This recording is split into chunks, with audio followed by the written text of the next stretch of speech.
بخش اول، مبانی و چارچوب مفهومی. توی این دوره می‌خوایم به صورت قدم به قدم با مفهوم پورسانت فروش در صنعت پخش و کالاهای تند مصرف یا همون FMCG آشنا بشیم و یاد بگیریم چطور میتونیم یه دستورالعمل دقیق و منسجم برای پرداخت پورسانت طراحی کنیم.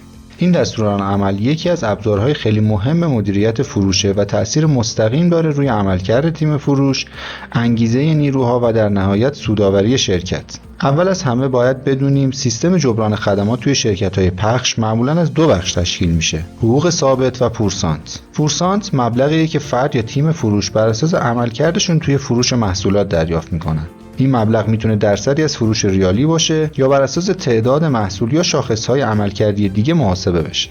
هدف از طراحی سیستم پورسانت فقط دادن پول بیشتر نیست. در واقع پورسانت یه ابزار مدیریتیه برای هدایت رفتار نیروهای فروش در مسیر درست. وقتی مدل پورسانت اصولی طراحی بشه، فروشنده‌ها ناخودآگاه همجهت با استراتژی شرکت حرکت میکنن. در واقع پورسانت ترجمه عددی سیاست‌های فروشه. توی صنعت پخش و FMCG طراحی پورسانت معمولاً چند تا هدف اصلی داره. یکی افزایش حجم فروش و سهم بازار، دومی بهبود اصول مطالبات تا جریان نقدی شرکت حفظ بشه، سومی توسعه بازار و جذب مشتری‌های جدیده، چهارمی بهبود ترکیب فروش تا تمرکز بر محصولات سودآور بیشتر بشه و در نهایت حفظ انگیزه و وفاداری تیم فروش.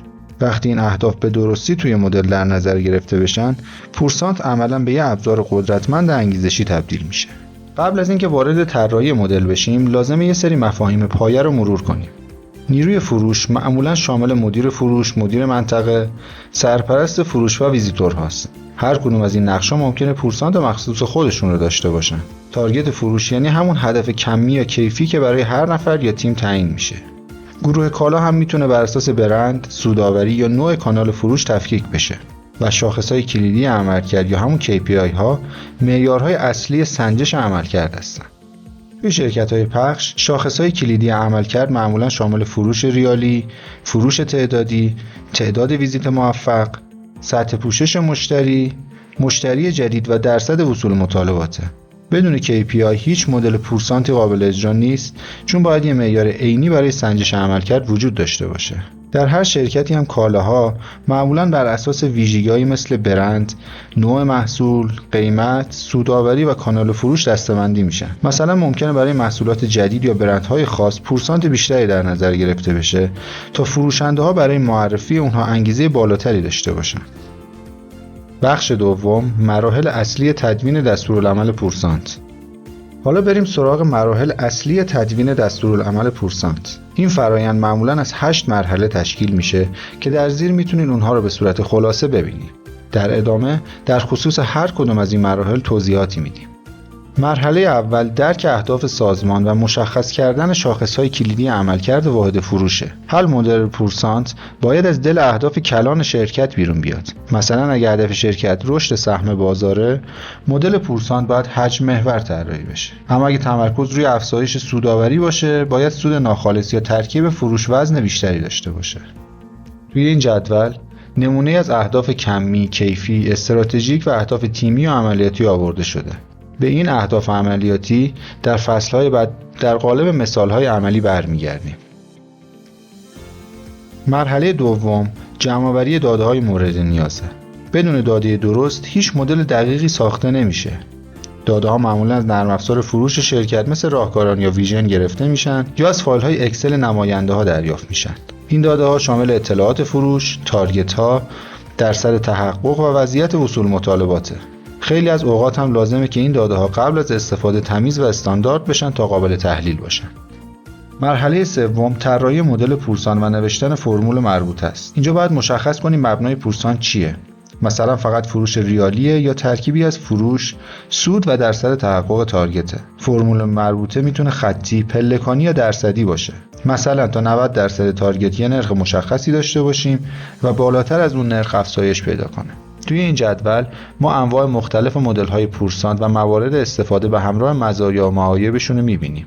در فصل‌های بعد و در قالب مثال‌های عملی نحوه انتخاب مدل‌های پورسانت رو به صورت کامل شرح میدیم. مرحله چهارم، شبیه‌سازی مدل با سناریوهای واقعیه. مدیران سازمان‌ها معمولاً زمانی به مدل جدید اعتماد می‌کنند که آثار مالی اون مدل رو به صورت عددی ببینند. برای این کار ما میتونیم داده‌های فروش 3 تا 6 ماه گذشته رو بررسی کنیم و بر اساس اون 3 سناریو طراحی کنیم. یکی بدبینانه، یکی واقعی و یکی خوشبینانه. بعد نتایج رو با مدل فعلی مقایسه کنیم تا ببینیم مدل جدید چه تغییری در هزینه‌ها و عملکرد ایجاد میکنه. این مرحله برای جلب اعتماد مدیران و اطمینان از منطقی بودن مدل خیلی مهمه. مرحله پنجم بررسی هماهنگی مدل پورسانت با بودجه بازاریابی و فروشه. بزرگترین خطری که معمولاً پیش میاد اینه که اگه مدل بیش از حد انگیزشی طراحی بشه، هزینه پورسانت ممکن است سقف بودجه عبور کنه و حاشیه سود شرکت رو کاهش بده. برای پیشگیری از این موضوع باید یه سقف مشخص برای هزینه پورسانت تعیین بشه. مثلا 5 تا 8% از فروش خالص. بعد مدل پیشنهادی رو روی داده‌های واقعی آزمایش می‌کنیم تا ببینیم آیا مجموع پورسانت از اون سقف عبور می‌کنه یا نه. در کنار این موضوع باید دقت کنید که مدل پورسانت با سایر مشوق‌ها مثل پروموشن‌ها و جوایز فروش هم همراستا باشه تا مجموعش باعث رفتارهای نادرست در تیم نشه. مرحله ششم ارائه مدل پورسانت به مدیران ارشد سازمانه. توی این مرحله باید مدل رو به زبان ساده همراه با اعداد، نمودارها و مثالهای واقعی معرفی کنیم. مدیران معمولا به 2 چیز حساس هستن. یکی تاثیر مدل روی سودآوری و جریان نقدی شرکت و دوم هماهنگی اون با استراتژی کلان سازمان. برای همین بهتر مدل جدید رو با داده‌های واقعی شبیه سازی کنیم و نشون بدیم که اگه این مدل قبلا اجرا می‌شد چه تغییری در فروش و هزینه پورسانت ایجاد می‌کرد. مرحله هفتم تدوین دستورالعمل رسمیه. این دستورالعمل باید مکتوب باشه و شامل بخش‌هایی مثل هدف، دامنه کاربرد، تعاریف، روش محاسبه پورسانت، زمانبندی و شرایط پرداخت باشه. همچنین باید مشخص بشه که چه کسانی تهیه، تایید و تصویبش میکنن. وجود یه دستورالعمل شفاف باعث میشه تفسیرهای شخصی یا اختلاف موقع پرداخت پیش نیاد. و در نهایت مرحله هشتم ارائه دستورالعمل به تیم فروشه.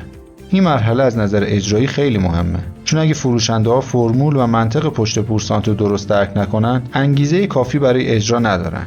بهتر دستورالعمل با ابزارهای ساده مثل اینفوگرافیک یا ماشین حساب پورسانت در اکسل توضیح داده بشه.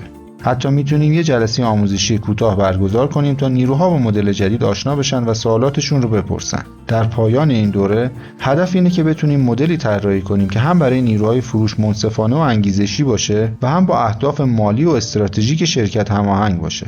یه مدل پورسانت خوب فقط پرداخت پول نیست، یه ابزار مدیریتی برای ایجاد انگیزه، نظم، شفافیت و رشد پایدار فروشه.